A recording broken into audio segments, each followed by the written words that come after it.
要上场之前，他告诉我说，他们在做的一件事情呢，实际上是把 science mix art。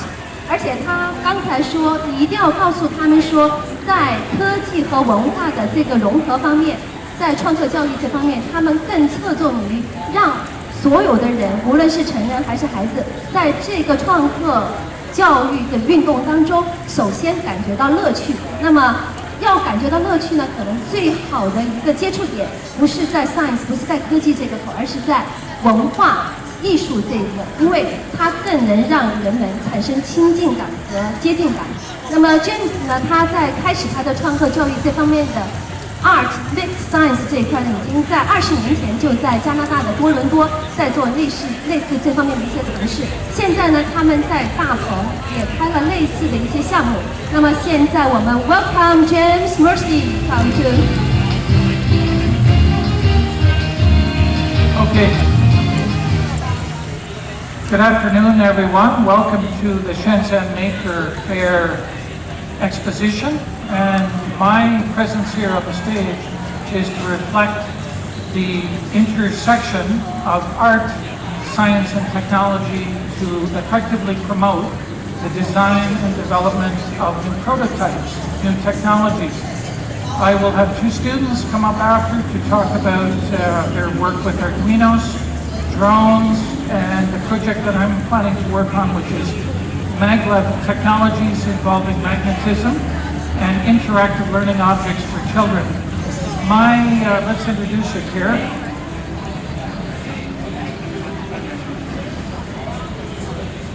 My work currently is with the RDF International School in Faire, which is just east of the central city of Shenzhen. And my program involves the development of a design program that links the art to electronics and notions of STEM, mathematics and engineering, integrated with art.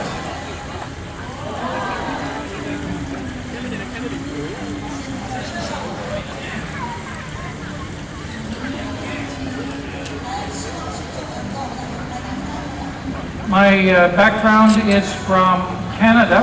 I'm from Ottawa, the capital, and my work is with the Design Centre at the Ontario College of Art and Design University in Toronto, and my graduate work is at Queen's University at the University of Toronto.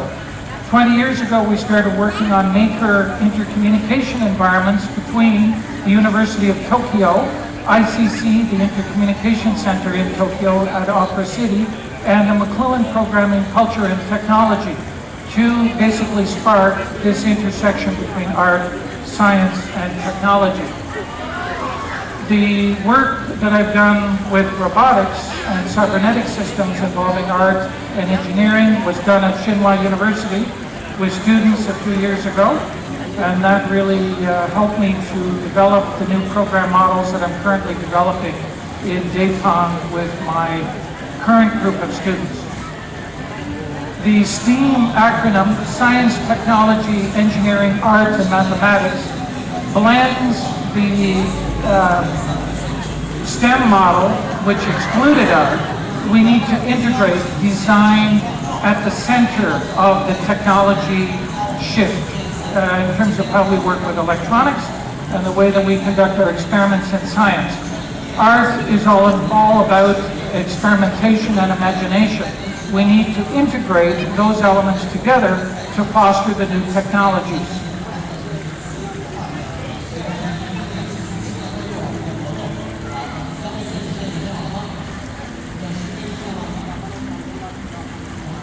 Of course, linked to the actual practical lab setting are the Fab Labs around the world and the maker community, which this is an example of, to foster interactive communication across lab platforms. So that is a part of the project work that I conduct with students, that they have opportunities to communicate with other labs in other parts of the world, and thus we have that network in space. Ubiquitous computing and smart technologies are something that we're working with. And the medium is the massage, the idea of the global village, where global education is central. It's not a uniform model, it's an open, experimental environment that invites learning and experimentation across cultures, across technological-based communities.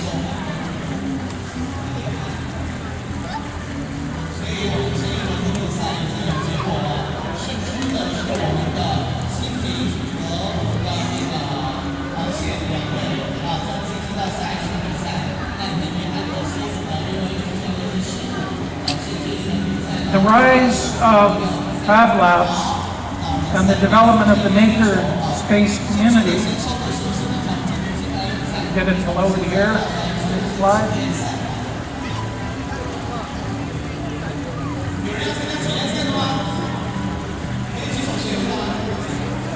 At the center of the Fab Lab environment is visual spatial thinking.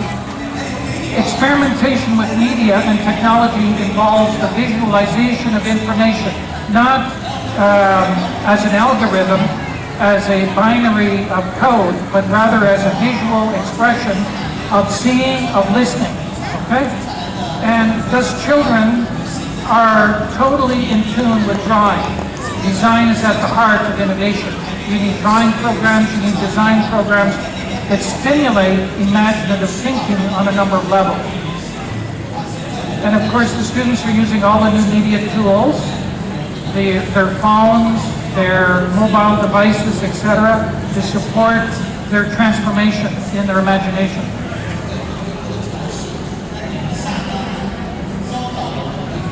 The child explores the organic world, nature. Curious and open, they want to invite opportunities, possibilities for design and experimentation. So in this example, the little girl is exploring the world around her, and it invites what I call existential cognitions. We dream of our future. We can imagine, we can create. We don't shut down the opportunities for children. We open up the opportunities for creativity, for imaginative self-expression and exploration. Students from the Maker Faire in Beijing, they could be anywhere in the world. They're at Tsinghua University, they're at MIT, they're at Stanford University, they're in Europe, they're in Japan, they're all over the world.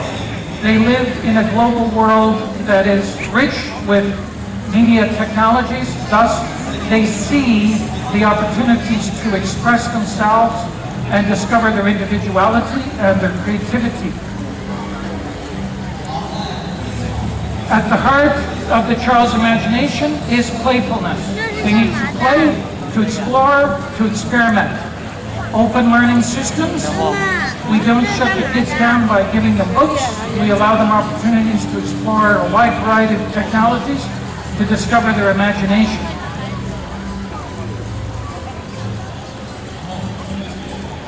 Learning to see patterns in the world around us is the source of design technology. We're surrounded by patterns. Architecture, engineering, the illustration of scientific ideas, it all involves pattern recognition. We need to understand that. We need to build a program that supports design intelligence. A pattern in any shopping mall in the world. This is Beijing, the main shopping district in central Beijing. It could be from my hometown in Ottawa. It's the same. It's a similar pattern. Everyone's shopping, everyone's looking for things that they enjoy. Two-dimensional ideas are rendered as drawings. Whether you're scientific, whether you're into computer science or art and animation, you have to understand the importance of drawing and the illustration of ideas, both static and animated forms. And that goes into 3D objects, which can become the virtual objects that people are exploring here right now, the virtual environment. 2D, three-dimensional to fourth-dimensional viewpoints.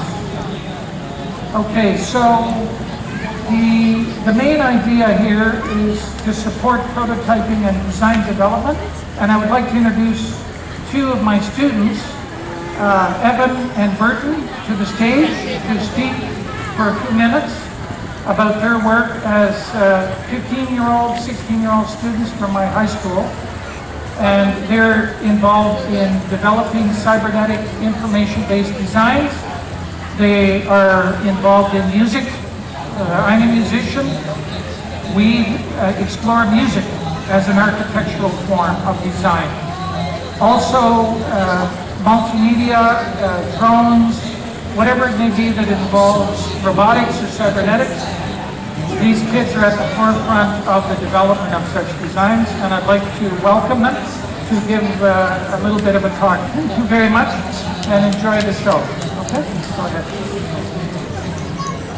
大家好哈，跟着陆老师学习了一段时间，我发现一件很有趣的事情，就是想必各位大家家里应该都有很多没有用的或者用过的旧手机，或者甚至旧电脑。而大家换了新手机之后，却都放弃再使用它们了。可是它们本身还是完全可以正常使用的，而它们设计寿命往往有8到10年。当然，我相信有很多人可能用个半年就扔了也有。那么可不可以把这些资源再利用起来呢？因为你看，像这里展示的很多模块也好，